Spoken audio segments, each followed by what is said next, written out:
საინტერესო და აქტუალურ თემაზე ვისაუბრებთ, საზღვრები და ციფრული დამოკიდებულება ბავშვებში. ქცევითი თერაპევტია ჩვენთან სტუმრად საბა ლომსაძე. საბა, მოგესალმებით. მადლობა, რომ აქტუალური თემით გვესტუმრეთ. რა პრობლემებს ვაწყდებით მოზარდებში, თუმცა ვფიქრობ, საუბარი დავიწყოთ ბაღის ასაკიდან, იქიდან გამომდინარე, რომ უკვე ამ პერიოდიდან ბავშვებს აქვთ დამოკიდებულება, ეს გაჯეტები იქნება, თუ სხვადასხვა ტელეფონი და ასე შემდეგ. დავიწყოთ. მოგესალმებით პირველ რიგში, მადლობას მოახსენებთ მოწვევისთვის. დიახ, დღეს მართლაც ძალზედ საინტერესო და აქტუალურ თემაზე ვსაუბრობთ. ციფრული სამყარო ძალიან სწრაფი ტემპით ვითარდება და ყველას აქვს შეხება დღესდღეობით ციფრულ სამყაროსთან და მათ შორის უწევთ ურთიერთობა ბავშვებთან. ბავშვებსაც თუ ადრე ბავშვები ჩართულები იყვნენ სხვა აქტივობებში, შეიძლება და ყოფილიყო ეზოში თამაში, თანატოლებთან ურთიერთობა და ასე შემდეგ. დღეს სამწუხაროდ ბავშვების დიდი ნაწილი ძალიან დიდ დროს ატარებს ციფრულ სამყაროსთან. შეიძლება იყოს ეს მობილური ტელეფონები, პლანშეტები, ტელევიზორი და სხვა ეკრანი. ეს ყველაფერი ზოგადად ციფრული სამყაროს განვითარება შეიძლება კარგიც იყოს, თუ ბავშვი შესაბამისად და სწორად იყენებს ამ ყველაფერს და რა თქმა უნდა ხდება კონტროლი მშობლების მხრიდან. შეიძლება იყოს ეს ყველაფერი გამოყენებული შემეცნებითი კუთხით, განმავითარებელი ასვარჯიშოების კუთხით, ინფორმაციის მიღების კუთხით, თუმცა აქ არის ერთი მნიშვნელოვანი ნიუანსი, აქ ძალიან საყურადღებოა ის, რომ ციფრულმა სამყარომ არ ჩაანაცვლოს რეალური ურთიერთობები ბავშვთან. ეს მე მგონი ერთ-ერთი უმთავრესი გამოწვევა. დიახ, ეს ნამდვილად შეიძლება ითქვას, რომ უმთავრესი გამოწვევა. როგორც ვახსენე, კარგია თუ ეს ყველაფერი იქნება გამოყენებული შემეცნებითი კუთხით, მაგრამ თუ ხედავთ, რომ ციფრულმა სამყარომ უკვე ჩაანაცვლა ბავშვებში რეალური ურთიერთობები და ცხოვრების დიდ ნაწილს უკვე ეკრანს უთმობს ბავშვი, აქ ძალიან საყურადღებო დეტალები იკვეთება შემდგომში. და შეიძლება ძალიან დიდი და ბევრი რისკი ახლდეს თან ამ მდგომარეობას. დიახ, და ჩაგერთვებით საუბარს, ძალიან მნიშვნელოვანია ამ დროს საზღვრების დაცვა და კონტროლი, რა თქმა უნდა, თუმცა ამას ხშირ შემთხვევაში მშობლები ვერ ვახერხებთ. რას გვირჩევთ? დიახ, საზღვრების დაცვაზე, როდესაც დგება საუბარი, აქ ძალიან მნიშვნელოვანია იმის მოხსენიებაც, თუ საერთოდ რომელი ასაკიდან არის რეკომენდირებული, რომ ჰქონდეს ბავშვს ეკრანზე წვდომა. 0-დან 2 წლამდე საერთოდ ყველა ტიპის ეკრანი უნდა იყოს შეზღუდული, ეს არის ძალიან მნიშვნელოვანი. საერთოდ არ უნდა ჰქონდეს არც ერთი ტიპის ეკრანთან ბავშვს ურთიერთობა, ვინაიდან ამ დროს ხდება ბავშვის განვითარება, ჩამოყალიბება, იმპულსების გადახარისხება და როდესაც ბავშვს ამ ასაკში აქვს ურთიერთობა ეკრანთან, ეს ძალიან დიდ ზეგავლენას ახდენს და შეიძლება ძალიან ბევრი პრობლემას შევხვდეთ ამ დროს და მოგვიანებით მიმოვიხილავ ამ პრობლემებს, რასაც შეიძლება შეაწყდეს ამ დროს მშობელი და ბავშვი. ასევე 2-დან 5 წლამდე ასაკობრივ კატეგორიაში აქ უკვე შესაძლოა ეკრანი გამოყენებული იყოს 1 საათით, მაქსიმუმ 2 საათით, თუმცა ეს უნდა იყოს გაკონტროლებული მშობლის მხრიდან აუცილებლად. უნდა იყოს კონტენტი მშობლისთვის ნათელი, რას უყურებს ბავშვი, რა დროს უთმობს ეკრანს. ასევე ხმოვანი სტიმულებიც ძალიან მნიშვნელოვანია, ანუ რა ხმოვან სტიმულებს იღებს ბავშვი იმ კონკრეტული გაჯეტის მოხმარებისას და შემდეგ უკვე 5 წლიდან ზემოთ ესეთი კაცრად გაწერილი საათის ნორმები არ გვაქვს, თუმცა არ უნდა დაუთმოს ბავშვმა დიდი დრო ეკრანებს და აქაც რა თქმა უნდა იყოს გაკონტროლებული მშობლის მხრიდან თუ დღის რამდენ ნაწილს უთმოს ბავშვი ეკრანს და ზოგადად კონტენტი რაც წერან ახსენია ძალიან მნიშვნელოვანია რაც უყურებს მაგ დროს ბავშვი. და თუმცა ბაღის ასაკში ალბათ გაცილებით იოლია ამ პროცესის გაკონტროლება, თუმცა უკვე როდესაც მოზარდებზე ვსაუბრობთ, ძალიან ჭირს. და ალბათ რაც მეც ვესაუბრებით ბავშვებს და ავუხსნით თუ რა ზიანის მომტანია თუნდაც საათობით ტელეფონთან ჭდომა, გაჯეტებთან, ტელევიზორთანაც, თუმცა ხა ტელევიზორთან ნაკლებად ხედან ბავშვები, უბრიანი იქნება. დიახ, მოზარდებშიც საკმაოდ აქტუალურია გაჯეტების საკითხი. რა თქმა უნდა, ამ დროს ერთ-ერთი და შეიძლება ითქვას, რომ ერთადერთი მთავარი ნიუანსი მშობლების მხრიდან ის არის, რომ მოზარდმა აიღოს მაგალითი მშობლებისგან. თუ ხედავს მოზარდი რომ მშობელი მუდმივად არის დამოკიდებული გაჯეტზე, მუდმივად მოიხმარს ეკრანს, თვითონ უკვე შეიძლება შინაგანათაც გაუჩნდეს პროტესტი მოზარდს ამ დროს, რომ თუ მისთვის არ შეიძლება მშობელი საპირისპიროს აკეთებს. აქედან გამომდინარე შეიძლება ქონდეს განცდა, რომ ან ცდება მშობელი მაგ დროს, როდესაც ეუბნება, რომ შესაძლოა ზიანის მომტანი იყოს ეს ყველაფერი შენთვის. შეიძლება განცდა, რომ მშობელმა არ იცის, ეუბნება, არ არის დარწმუნებული და შეიძლება სულაც არ დადგეს მსგავსი შედეგები და აქედან გამომდინარე მოზარდი ამ დროს ვეღარ ხედავს სწორ მაგალითს, როგორ მოიქცეს. მნიშვნელოვანია, დღეს გვიწევს რა თქმა უნდა ციფრული სამყაროს და ციფრული გაჯეტების მოხმარება, მაგრამ მნიშვნელოვანია აქ რეალური ურთიერთობები, რეალური კომუნიკაცია. როდესაც ხედავთ, რომ მოზარდი დიდი დროს უთმობს მობილურ ტელეფონს, თუნდაც პლანშეტს და ასე შემდეგ, კომპიუტერს და მთელი ასე ვთქვათ დღის განმავლობაში ჩართულია თამაშებში, მუსიკალური ხმოვანი სტიმულაციების მოსმენაში და ვიდეოების ყურებაში.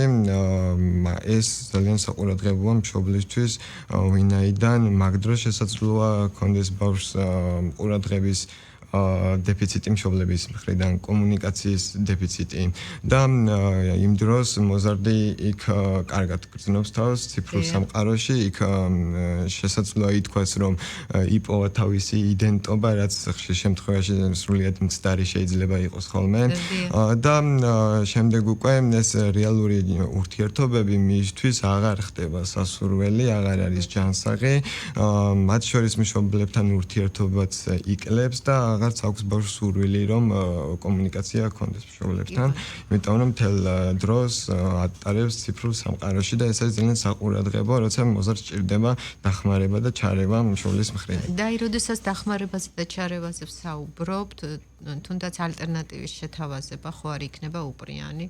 სპორტული აქტივობა და სხვა რაც ისი ნიჭიც აქვს ბავშვს და რაც აინტერესებს. რა თქმა უნდა, ამ დროს უნდა იყოს შეთავაზებული ალტერნატიული ასპექტები. სპორტული აქტივობა რაც ახსენეთ ძალიან მნიშვნელოვანია და ძალიან კარგია ამ დროს, იმიტომ რომ როგორც ისე ვთქვათ, ფსიქოლოგიურად ასევე ფიზიკურად არის ბავშვი ჩართული ამ აქტივობაში და მას ძალიან კარგად მოქმედებს და კარგად ისახება ზოგადად ყველა ტიპის სპორტული აქტივობა ადამიანზე.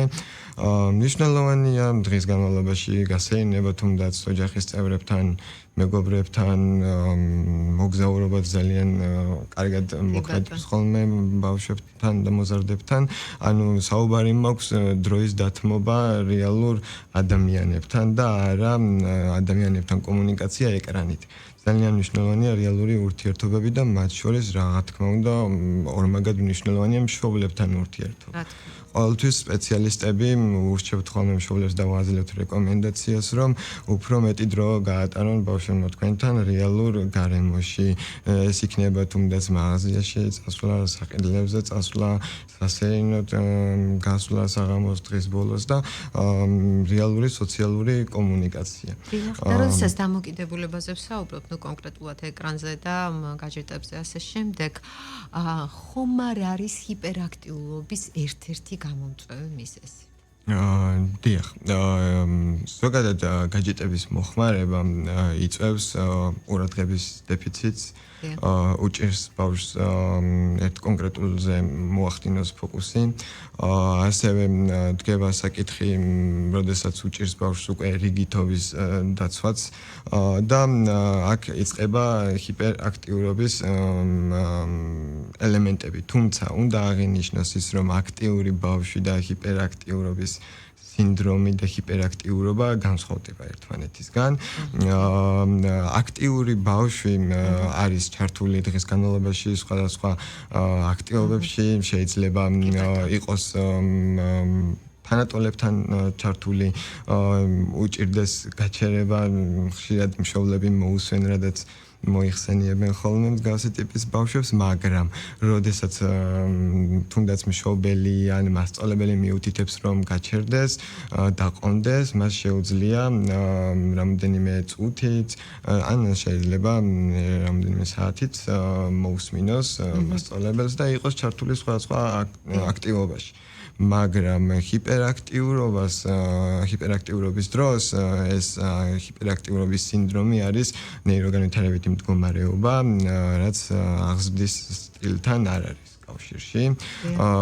ეს მდგომარეობა პირდაპირ არის კავშირში ტვინის ისეთ უბნებთან, რომელიც პასუხისმგებელია იმპულსების შეკავებაზე, ყურადღებაზე, კონცენტრაციაზე და ამ დროს ბავშვი არის იმპულსური, მასაც უჭირს ჩართვა სხვადასხვა აქტივობებში და ყურადღების კონცენტრაცია, მაგრამ უნდა აღინიშნოს ეს მკვეთრი და თვალსაჩინო განსხვავება, რაც გვაქვს ამ ორი კატეგორიის ბავშვებს შორის, ის არის, რომ როდესაც ბავშვი ჩართულია ეკრანთან და ეს აქტიურობა, ჰიპერაქტიურობა, ეს ყურადღების დეფიციტი და კონცენტრაციის სირთულე გამოწვეულია უშუალოდ ეკრანის მხრიდან, ამ შემთხვევაში, როდესაც ხდება ეკრანის მოხმარების დროის მოხმარების შემცირება, ამ დროს უკვე უფრო მეტ დროს და უფრო კონცენტრირებული ხდება ბავშვი. მაგრამ ჰიპერაქტიურობის დროს დამოკიდებული არ არის ეს ყველაფერი ეკრანის შემცირებასთან. თუმცა უნდა აღინიშნოს, რომ ორივე შემთხვევაში ძალიან მნიშვნელოვანია გაკონტროლდეს ეკრანის მოხმარების დრო და კონტენტი, რა თქმა უნდა. დიახ და რა თქმა უნდა, მშობლები ყოველთვის შედეგზე ვართ ორიენტირებულნი და ადრეული ჩარევარი ძალიან მნიშვნელოვანია. როდის უნდა მიმართონ სპეციალისტს მშობლებმა, დავუშვათ ახლა ჩვენ ჰიპერაქტიულობაზე ვისაუბრეთ, ზოგადად თუნდაც გაჯეტებზე დამოკიდებულებაზე და შეიძლება ეს დამოკიდებულება მერე ისე გახანგრძლივდეს, რომ ცუდი შედეგიც დადგეს, ბევრი პრობლემა იქნება, ხო, ფსიქოლოგიური ფაქტორების თუნდაც, როდესაც ბავშვს და მოზარდს ცოცხალი ურთიერთობა არ უნდა, ანუ კომუნიკაციის დეფიციტია და მთლიანად მიჯაჭვულია ეკრანს, რა თქმა უნდა, ეს არ არის სასურველი.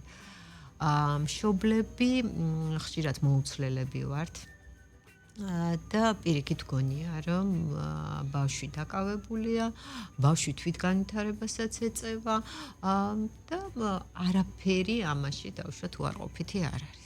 მაგრამ რა უნდა იყოს ის პირველი სიგნალი მშობლისთვის, რომ საჭიროა უკვე ჩარევა და სპეციალისტთან ვიზიტი? დიახ, ეგ მართლაც საინტერესო საკითხია მშობლებისთვის.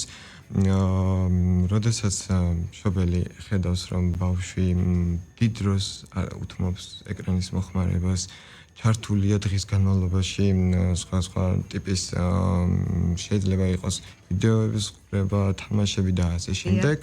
და აღარ აინტერესებს მას რეალური ურთიერთობები ამ დროს შეიძლება ეს ყველაფერი იყოს ეს განგაშის სიგნალი მანიშნებელი რა დროსაც უნდა მიმართოს სპეციალისტს რაც შეეხება კიდევ ეს ქცევითი სიმპტომატიკას რასაც იწვევს გაჯეტების მოხმარება მდგომარეობს შემდეგში როდესაც ბავშვი მოიხმარს დიდი რაოდენობით ეკრანს უნდა აღინიშნოს ისიც რომ არ ხდება კომუნიკაცია ადამიანებს შორის, ანუ ორმხრივი არ არის მათი კომუნიკაცია, ხედავს რომ ეკრანიდან ესაუბრება ადამიანი, თუმცა თვითონ რა თქმა უნდა პასუხს არ უბრუნებს, თუმცა რთულ ფორმებში უკვე მსგავსი შემთხვევებიც გვაქვს ხოლმე რომ ეკრანთან საუბრობს ბავშვი, კიდე ცალკე საკითხია და გართულებული მდგომარეობა.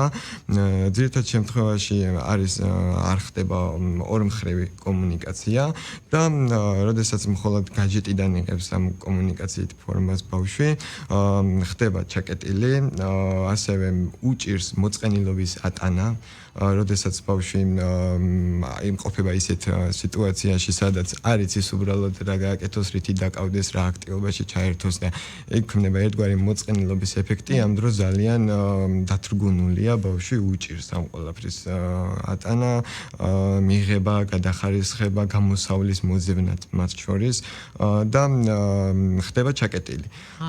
დიახ, და არ იცის უშუალოდ იმ შემთხვევაში რა გააკეთოს, რას მიმართოს, რითი დაკავდეს და არ აქვს სურვილი დაიწყოს კომუნიკაცია, გარშემო მყოფ ადამიანს სთხოვოს, რომ რაღაცა რაიმე ტიპის აქტივობაში ჩაერთოს, წამოიწყოს რაღაცა აქტივობა, რითაც დაკავდება, ხდება ჩაკეტილი როგორც ვახსენე და აღარ აქვს სურვილი ჯანსაღი ურთიერთობების თანატოლებთან თამაშიც შეიძლება იყოს მოხსენიებული ამ დროს და როდესაც ხედავს მშობელი რომ ბავშვი ჩართულია და დიდ დროს უთმობს მულტიპლიკაციურ გამოსახულებებს, გაჯეტებს, ტელევიზორს და ასე შემდეგ არის დათრგუნული ემოციურად, არ აქვს სურვილი ესაუბროს თანატოლებს და მათ შორის მშობლებსაც ეს არის ერთგვარი მანიშნებელი რა დროსაც უნდა მიმართონ სპეციალისტს და ამ დროს უკვე ხდება შემდეგ სპეციალისტთან ერთად ბავშვის შეფასებიდან გამომდინარე დაგეგმა იმ ნაბიჯების რითაც შეიძლება შევთავაზოთ ბავშვს ალტერნატიული გამოსავალი სპეციალისტები ყოველთვის ვურჩევთ მშობლებს, როდესაც დავისახავთ გეგმას, სამუშაო გეგმას, როგორ იმუშაოთ ინდივიდუალურად ბავშვთან, ყოველთვის ვურჩევთ, რომ არ უნდა მოხდეს პირდაპირ და ერთიანად აკრძალვა გაჯეტების და ეკრანის ვინაიდან ამ დროს ეს ყველაფერი იწვევს ძლიერ გაღიზიანებას, ძლიერ სტრესს, ემოციურ დისბალანსს, რომელთა გამკლავების საშუალებაც ბავშვს არ გააჩნია. კი, შეიძლება აგრესიაც კონდეს როგორც მშობლის მიმართ, ასევე საგნების მიმართაც და შეიძლება ამ დროს ბავშვის ნერვულ სისტემას ორმაგი ზიანი მიადგეს. ამ დროს ხდება ხოლმე გეგმის დასახვა, როგორც ვახსენე, თუ მაგალითად ბავშვი დამოკიდებულია კომპიუტერთან ან მობილურთან, ხშირად ვთავაზობთ ხოლმე ალტერნატივას ტელევიზორს. რომ გადაინაცვლოს ნელ-ნელა ტელევიზორთან, ტელევიზორიც არ არის, რა თქმა უნდა, მთლად კარგი გამოსავალი, რომ მთელი დღე ბავშვმა ტელევიზორს დაუთმოს, თუმცა ეს ყველაფერი ეტაპობრივად უნდა მოხდეს, რა თქმა უნდა, სჯობს პლანშეტს, კომპიუტერს, ტელეფონს და შემდეგ უკვე ხდება ამ ტელევიზორთან დათმობილი დროის შემცირება, თუ მაგალითად დამოკიდებულია ბავშვი ტელევიზორზე და უყურებს 3-4 საათს დღეში, ნელ-ნელა ხდება საათების შემცირება და ამ დროს ვთავაზობთ ნელ-ნელა ალტერნატიულ გამოსავლებს. დიახ, და ისა თუ დაუშვათ ბავშვი მოყვება, რა ვადაზია გათვლილი თუნდაც ეს პროცესი, იმიტომ რომ მშობლებს ყოველთვის გვეჩქარება შედეგი. დიახ, ეს მიდგომა ზოგადად ბავშვთან არის მრავალმხრივი, აქ ჩართულია როგორც სპეციალისტი, ასევე გარემო და რა თქმა უნდა მშობლებიც. ეს ყველაფერი არის დამოკიდებული იმაზე თუ ერთიანად როგორ მუშაობს გარემო ბავშვისთვის, რაც შეეხება ვადებს, ესე კონკრეტული ვადა არ გვაქვს, ვინაიდან ბავშვი, ყველა ბავშვი ინდივიდუალურია და ყველა მშობლის აღზრდის სტილიც მათ შორის ინდივიდუალურია, თუმცა, როდესაც ვისახავთ ეს კონკრეტულ გეგმებს და მშობელი ასრულებს ზედმიწევნით, აი ამ გეგმებს და თავაზობს ბავშვს სხვა ალტერნატივებს, ჩართულია ბავშვის განვითარებაში, აკონტროლებს კონტენტს, რას უყურებს და ასევე უთმობს დროს, ემოციურ კავშირს ამყარებს ბავშვთან. ეს ყველაფერი როგორც წესი ძალიან მარტივად იმართება ხოლმე დროის განმავლობაში. არ არის ეს გაწელილი წლობით, შეიძლება სულ რამოდენიმე თვეში მკვეთრად შეამციროს ბავშვმა გაჯეტებთან დამოკიდებულება, რა თქმა უნდა, კიდევ განმეორდები და აღნიშნო, რომ აქ ძალიან მნიშვნელოვანია მშობლის ჩართულობაც. დიახ, და აი თქვენ აღნიშნეთ ემოციური კავშირი და მართლაც ერთ-ერთი უმნიშვნელოვანესია ეს ფაქტორი იქიდან გამომდინარე, რომ შვილებს რა თქმა უნდა ყველაზე მეტად ჩვენ ვჭირდებით მშობლები, მართალია ტემპი ზოგადად დაჩქარებულია, ყველა დასაქმებული ვართ, მესამე შვილის დედა ვარ, უფროსებზე აღარ ვსაუბრობ, მათ უკვე თავიანთი ცხოვრება აქვთ და პატარას გულისხმობ, ანუ მაინც უნდა ვეცადოთ, რომ დრო გამოვყოთ ჩვენი შვილებისთვის, იმიტომ რომ ცოცხალი კომუნიკაციას ალბათ ვერაფერი ვერ ანაცვლებს. მსაბა ძალიან ცოტა დრო დაგვრჩა და მოდი რომ შევაფასოთ გადაცემა და ჩვენ კიდე არაერთგზის ვისაუბრებთ ძალიან საინტერესო საკითხებზე, იმიტომ რომ ბავშვის განვითარების ეტაპები, რა თქმა უნდა, ერთად უნდა გავიაროთ და ყველაფერი უნდა გავაკეთოთ, რომ ბავშვებს გქონდეთ ჯანმრთელობა, მოდით ასე ვთქვათ და არანაირი თუნდაც მცირედი ზიანი ჩვენ და უნებურად არ მივაყენოთ. დიახ, ბავშვების ჯანმრთელობა მართლაც ძალიან მნიშვნელოვანია. შეჯამების სახით რომ თქვა, ასე მშობლებსაც მიმართავ რეკომენდაციის სახით, რომ ბევრი მშობელი ფიქრობს, რომ გაჯეტებთან, როდესაც ატარებს ბავშვი დროს, ეს არის ერთადერთი გამოსავალი, რითაც შეიძლება რომ გააჩეროს ბავშვი ჭამის დროს, ჩაცმის დროს და ასე შემდეგ. და როდესაც ესე დიდი დროს უთმოს უკვე ბავშვი ამ გაჯეტს, ვეღარ ხდება იმპულსების გადახარისხება, იმპულსების შეკავება, იმიტომ რომ ბევრ გამღიზიანებელს იღებს მულტიპლიკაციურ სამყაროსგან ბავშვი და მშობლებს ვურჩევ იმას, რომ მოძებნონ ალტერნატივა. კარგია ციფრული სამყარო, მათ შორის ბავშვის განვითარებაშიც რა თქმა უნდა, უბრალოდ ეს უნდა იყოს გამოყენებული სწორად, უნდა იყოს გაკონტროლებული, რას უყურებს ბავშვი, უნდა იყოს გაკონტროლებული დათმობილი დრო გაჯეტებთან და ასევე შესაძლოა იყოს გამოყენებული ეს ყველაფერი საგანმანათლებლო კუთხით, განვითარების კუთხით, რაც ძალიან დიდ როლს თამაშობს ბავშვებში ეს ციფრული სამყარო ბავშვის განვითარებაში და თუ ეს ყველაფერი იქნება გაკონტროლებული, აქ საუბარი მაქვს დროზე, რა თქმა უნდა, დათმობილ დროზე და იმაზე თუ რას უყურებს ბავშვი, რაში არის ჩართული, საკმაოდ მართვადია და აღარ უწევს დიდ კონკურენციას რეალურ ურთიერთობებს და ჯანსაღ გარემოს ეს ციფრული სამყარო ბავშვებთან. ძალიან დიდი მადლობა ესეთი საინტერესო საუბრისთვის. ბავშვებს უსურვოთ ჯანმრთელობა და მომავალშიც გელოდებით საინტერესო თემებზე სასაუბროთ. ეს იყო გადაცემა ჯანმრთელი დილა. ჩვენი სტუმარი გახლდათ ქცევითი თერაპევტი საბა ლომსაძე.